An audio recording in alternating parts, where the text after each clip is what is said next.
बिस्मिल्लाहिर्रहमानिर्रहीम। अस्सलाम वालेकुम नाज़रीन, आप यूट्यूब चैनल देख रहे हैं। मैं इमरान खान हूँ। ये वीलॉग मैं फ़जर की नमाज़ के बाद कर रहा हूँ और इसमें मैंने अली अमीन गंडापुर साहब से मुलाकात की है, वज़ीर आला खैबर पख्तूनख्वा से। वो एक दफ़ा फिर ख़बरों के अंदर थे और पिछले वीलॉग में मैंने आपको बताया था कि वो लापता हो गए, उनका कोई पता नहीं चल रहा था। फिर अचानक से वो बाजियाब हुए और सामने आते हैं वो खैबर पख्तूनख्वा असम्बली में।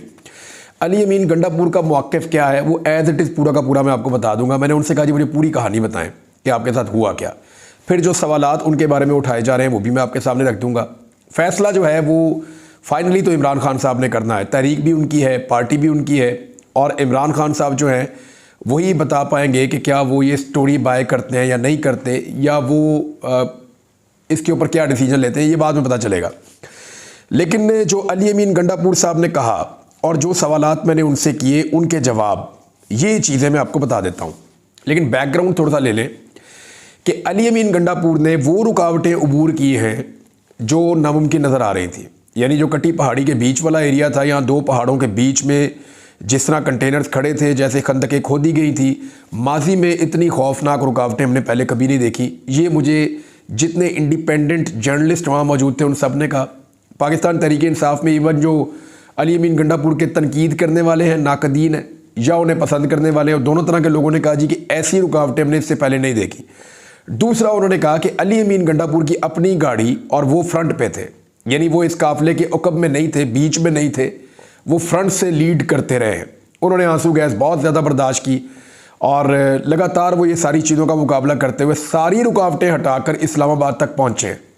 तो ये क्रेडिट आपको देना पड़ेगा कि हुकूमत को ये लगता था कि वो किसी सूरत भी अली अमीन गंडापुर को डी चौक तक नहीं पहुँचने देगी, लेकिन उन्होंने डी चौक तक पहुँच के दिखाया।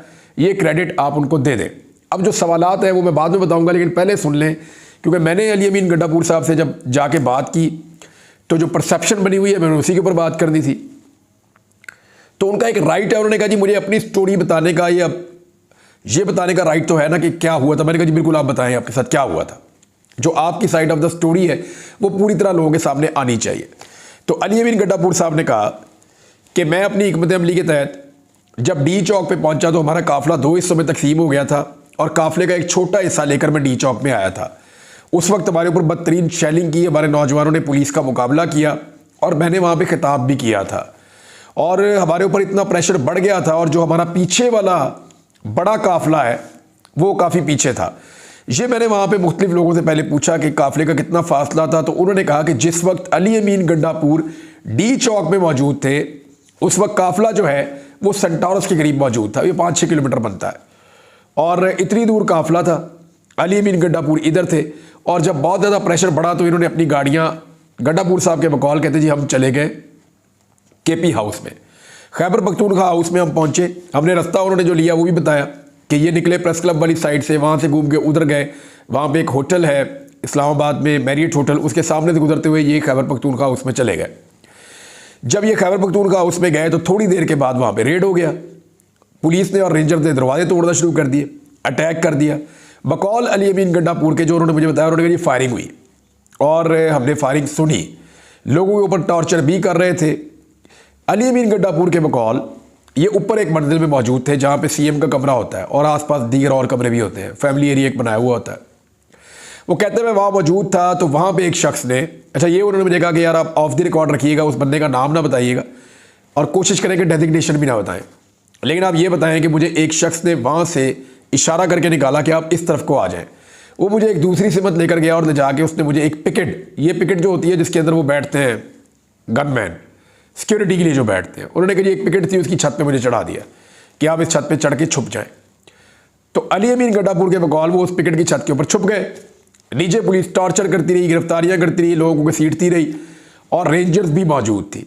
अली अमीन गंडापुर ने मुझे 3-4 मरतबा कहा कि रेंजर्स और पुलिस दोनों ने मिलकर ये कार्रवाई की है। फिर उन्होंने कहा जी मैं वहाँ पर लेटा रहा और मैं जायज़ा लेता रहा और ये फिर शाम का वक्त हो गया, रात का।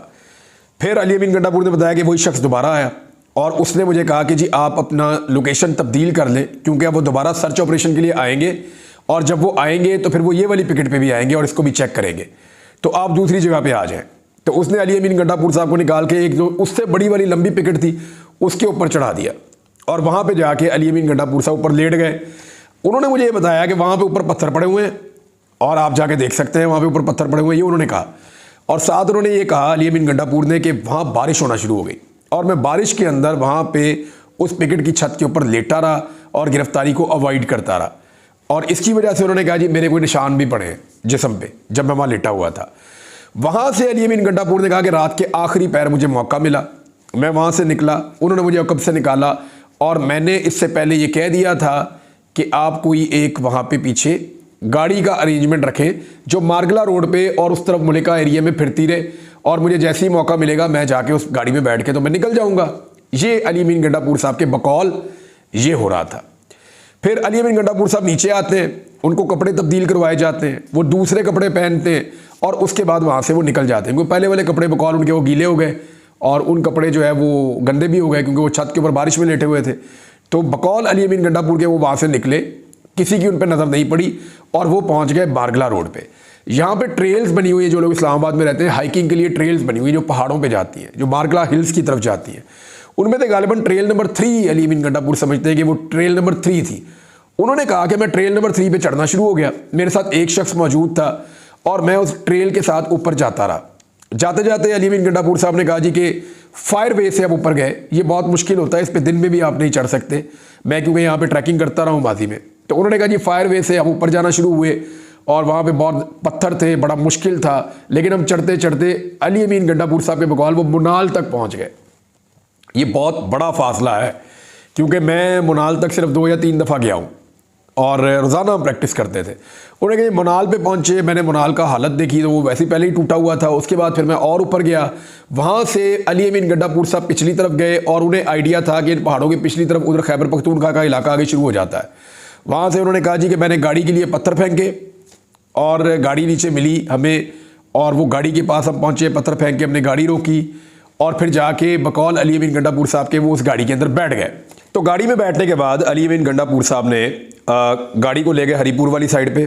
उसके बाद वहाँ से उन्होंने कहा जी कि मैं ले गया उसको एबटाबाद वाली साइड पे और फिर उसके बाद उन्होंने कहा जी एबटाबाद वाली साइड से आगे मैं गया जो है वो शांगला वाली साइड पे और शांगला से स्वात वाली साइड पे। ये मैंने ट्रैवल किया हुआ, ये रूट एक बनता है। शांगला से स्वात वाली साइड पे गया, मलाकंड वाली साइड पे गया, वहाँ से स्वात मोटरवे पे चढ़ा। फिर उन्होंने कहा जी स्वात मोटरवे से मर्दान वाली साइड से होते हुए कर्नल शेर खान इंटरचेंज से वो मोटरवे पे पड़ गए जो इस्लामाबाद से लाहौर वाली मोटरवे है। अब ये सारा एरिया खैबर पख्तूनख्वा है। अली अमीन गंडापुर के बकौल उन्होंने पंजाब को और अवॉइड किया इस्लामाबाद को और फिर वो पहुंचे पेशावर और पेशावर में वो गए CM हाउस में। वहाँ उन्हें पता चला कि सूबाई असम्बली का इजलास इस वक्त चल रहा है, तो वो सूबाई असम्बली के इजलास में गए और उन्होंने तकरीर कर दी। ये है जी एज इट इज़ जैसे अली अमीन गंडापुर साहब ने बताया वैसे। अली अमीन गंडापुर साहब ने जो तकरीर की वो आपने भी सुनी है।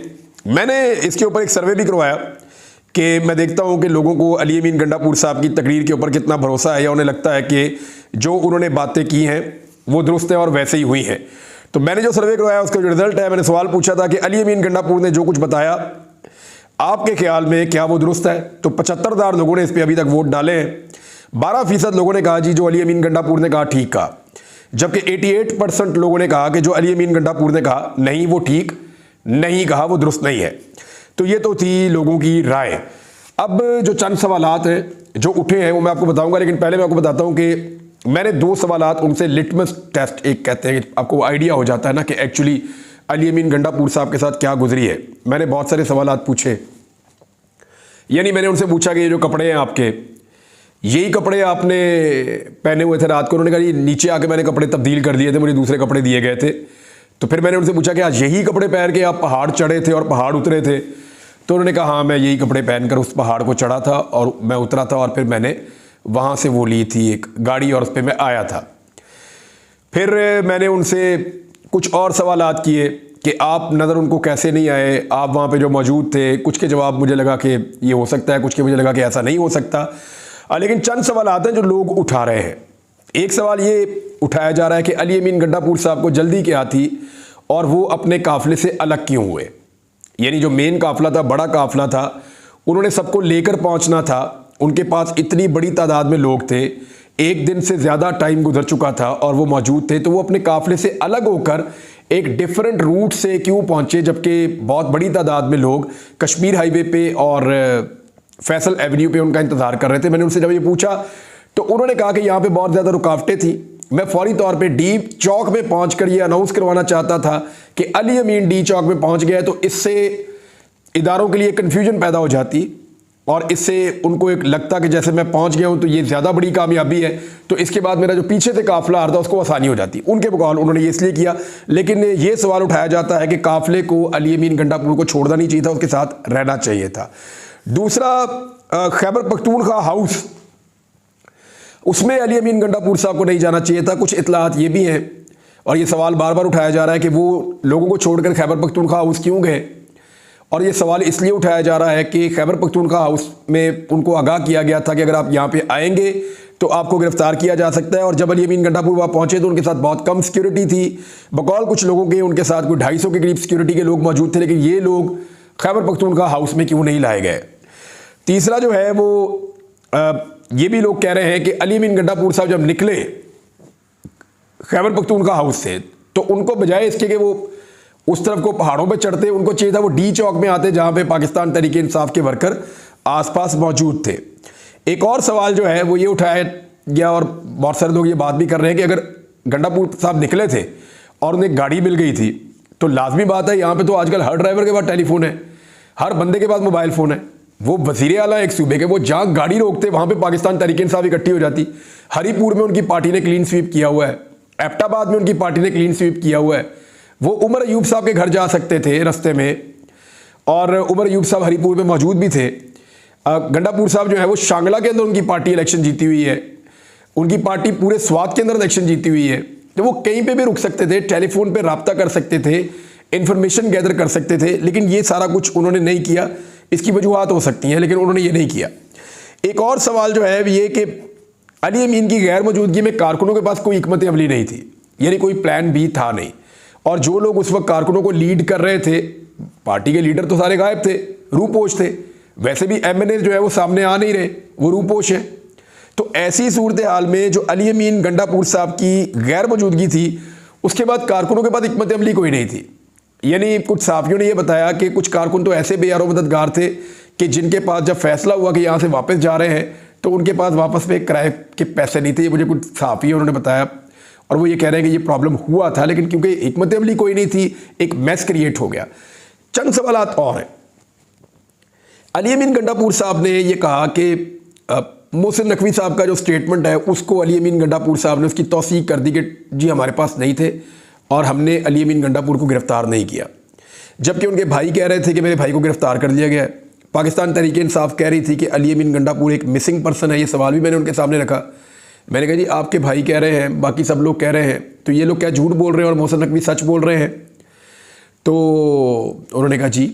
और उसके बाद मैंने उनसे पूछा कि ये जो आपकी पार्टी ने धरने का ऐलान किया, इसके बारे में आप क्या कहते हैं? कहते जी मुझे धरने का नहीं पता था, मुझे सिर्फ ये था कि मैंने डी चौक पहुंचना है। इमरान खान ने कहा था कि अली अमीन तुम अकेले भी पहुंचे तो डी चौक पहुंच जाना, ज़्यादा रुकना मत, कोशिश करना कि डी चौक पहुंच जाना। तो मैं डी चौक पहुंचा, हर हाल में मुझे पहुंचना था और मैं दिन की रोशनी में पहुंचना चाहता था, इसलिए मैंने एक दूसरा रास्ता भी इख्तियार किया और मैं चाहता था कि मैं पहुंचूंगा तो बड़े काफिले को आने का मौका मिलेगा। ये भी गंडापुर साहब ने कहा, मुझे इसका ये जवाब दिया। तो मैंने उनसे जो जो सवालात पूछे उन्होंने उसके जवाब दिए। ज़रूरी नहीं है कि मैं तमाम सवालात से इत्तफाक करूं, तमाम जवाबात से इत्तफाक करूं, लेकिन ये इट्स अप टू यू कि आप इसको क्या समझते हैं। क्या ये जो सारी स्टोरी है इसको आप बाय करते हैं या नहीं करते, इट्स अप टू यू।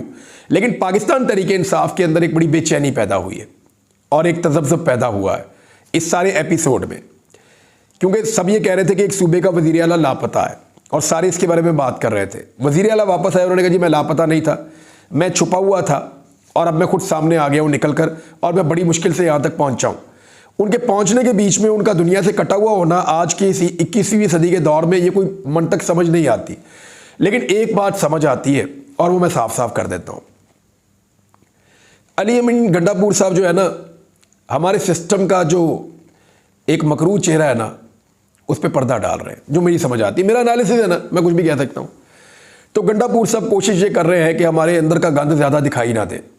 वो आज भी पर्दा डाल रहे हैं गंडापुर साहब। तो इसको मजबूरी कह लें, इसको स्ट्रेटजी कह लें, कोई लोग इसको डील का नाम देंगे, कोई कुछ कहेंगे, कोई कुछ कहेंगे, जो भी कहेंगे, लेकिन मेरी दानिश में वो अली अमीन गंडापुर साहब पर्दा डाल रहे हैं। लेकिन जिन लोगों ने भी ये किया वो देख ले कि क्या इससे कोई पाकिस्तान को फ़ायदा हो रहा है या इससे कोई पाकिस्तान की इज़्ज़त और वक़ार में इजाफा हो रहा है। मेरे ख्याल में जो लोगों की परसेप्शन है या जैसे लोग समझ रहे हैं कि ये हुआ होगा, क्योंकि बहुत सारे ऐसे सहाफ़ी जिनका इस्टेब्लिशमेंट से बड़ा करीबी ताल्लुक़ है, हुकूमत से बड़ा करीबी ताल्लुक़ है, वो तो ये कहानियाँ देते रहे कि टॉर्चर भी हुआ, पकड़ के ले भी गए, बड़ी मुश्किल में हैं, उनको कहीं रखा गया है, कोई सेफ़ हाउस का जिक्र करता रहा, कोई कुछ और जिक्र करता रहा। तो तमाम सहाफ़ियों ने अपनी अपनी कहानी बताई अली अमीन गंडापुर के गायब होने के हवाले से, और आप उनको अली अमीन गंडापुर साहब का स्टेटमेंट जो है वो उससे डिफरेंट है। बहुत सारे वहाँ पे अरकान असम्बली मौजूद थे और वो सब अली अमीन गंडापुर साहब से ये जानना चाहते थे कि क्या हुआ, और उन्होंने अली अमीन गंडापुर साहब के सामने बहुत सारे सवालात रखने भी हैं और वो उनके जवाब जानना चाहते हैं। मैंने उनकी आंखों में सवालात देखे, वो खुल के कह भी रहे थे, मुझे भी कह रहे थे कि ये बात हमें समझ नहीं आई या ये बात आपको क्या लगता है। तो मैंने उनसे सवालात किए कि आप मुझे बताएं कि आपके ख्याल में क्या है। तो उन तमाम लोगों में से मुझे बहुत कम लोग ऐसे मिले, जैसे मैंने ये सर्वे करवाया जितना यहाँ पे है कि 88% लोग कह रहे हैं, मैंने सर्वे करवाया लगभग 74,000-75,000 वोट पड़े हैं, तो 88% लोग ये कह रहे हैं कि अली अमीन गंडापुर साहब ने जो कहा उस पर हमें ट्रस्ट नहीं है, यानी हमें नहीं लगता वो दुरुस्त है। और 12% लोग कह रहे हैं जी हमें लगता है कि जो अली अमीन गंडापुर ने कहा वो दुरुस्त है। अब मैंने एक लिटमस टेस्ट किया, मैं ये जानना चाहता था कि अली अमीन गंडापुर साहब की सोच अब दो इश्यूज़ पे क्या है। एक, मैंने उनसे कहा जी आईनी तरमीम के हवाले से मुझे बताएं कि आप ही ने महफूज रखा हुआ है तमाम MNAs को यहाँ खैबर पख्तूनख्वा में जो कमज़ोर है और जिनके वोटों को काबू किया जा सकता है।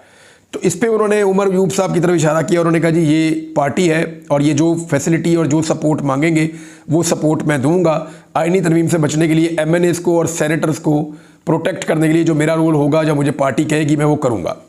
दूसरा, मैंने उनसे PTM के बारे में पूछा कि जी PTM के जो एक जरगे का हो रहा है कि एक कौमी जरगा हो रहा है, पश्तून कौमी जरगा, तो उसके बारे में आप क्या कहते हैं। तो उन्होंने कहा जी देखिए वो PTM का प्लेटफॉर्म है और आज उनके ऊपर पाबंदी लग गई है, और आईन पाकिस्तान के मुताबिक क्योंकि वफाकी हुकूमत के बाद ये इख्तियार है तो उन्होंने ये पाबंदी लगा दी और मैंने इसी आइन के तहत हलफ उठाया हुआ है। तो ये तो एक आइनी मामला है, लेकिन मैं ज़ाती तौर पे ये कहता हूँ कि उनके साथ ज़्यादती की गई है। ये पाबंदी लगानी थी तो पहले लगा देते, अब ऐन मौके पे जब उनका प्रोग्राम आ रहा है तो ये पाबंदी लगाई गई है, तो ये अफसोसनाक है और ये गलत है, उनके साथ ये ज़्यादती हो रही है, ये नहीं होना चाहिए था उनके साथ। लेकिन जब मैंने उनसे कहा कि क्या आप फैसिलिटेट करेंगे या आप इसको किस नुक्ते से देखेंगे, उन्होंने कहा जी उनका मामला अदालत में है। तो इसके ऊपर अली अमीन गंडापुर साहब का ये मौक़िफ़ था। अब नाज़रीन, मैंने आपको सारी चीज़ें बताई हैं जो उन्होंने मुझे बताई हैं, कुछ और चीज़ें मुझे याद आएंगी आपको अगली व्लॉग में बता दूंगा, क्योंकि मैंने बड़ी देर तक वहाँ बैठ के बातचीत की है। लेकिन एक चीज़ है, असल फ़ैसला होगा तब जब इमरान खान साहब के सामने ये सारी सिचुएशन जाएगी। वो सहाफ़ियों के साथ मुलाकात करेंगे, अपनी पार्टी के लोगों से मुलाकात करेंगे, सुना है आज भी एक वफ़द जा रहा है उनको मिलने के लिए, तो वहाँ पता चलेगा कि इमरान खान साहब इस सारे एपिसोड को कैसे देखते हैं, इसके बारे में क्या स्टेटमेंट जारी करते हैं और वो जो स्टेटमेंट देते हैं उसके असरात फिर क्या आते हैं। लेकिन एक चीज़ पाकिस्तान तहरीक इंसाफ के कारकुनों के लिए बहुत इंपॉर्टेंट है, और वो ये है कि अगर तो वो अली अमीन के पीछे चल रहे हैं तो शायद वो मायूस हो जाएं, लेकिन अगर वो इमरान खान के पीछे चल रहे हैं और उसके नज़रिए के साथ खड़े हैं तो ऐसी चीज़ें तो होती रहती हैं, यानी कोई दिन ऐसा तो कोई दिन ऐसा, ये चीज़ें तो होती रहती हैं। अगर किसी नज़रिए के साथ खड़े हुए कारकुन हैं तो फिर उनके लिए मायूसी की गुंजाइश नहीं है जब तक कि वो अपने मकसद को हासिल ना करें। लेकिन अगर वो एक नज़रिए के साथ नहीं खड़े हुए, शख्सियात के साथ खड़े हुए हैं, तो फिर आपके पास गुंजाइश है कि आप मायूस भी हो सकते हैं। ये एक सारी एपिसोड है और इस तरह की चीज़ें होती रहती हैं, पहले भी हुई हैं पाकिस्तान की पॉलिटिक्स में, आज एक नई एपिसोड हुई है। लेट्स सी कि इमरान खान साहब इसके ऊपर क्या कहते हैं। अब तक के लिए इतना ही, अपना ख्याल रखिएगा, अपने चैनल का भी। अल्लाह हाफ़िज़।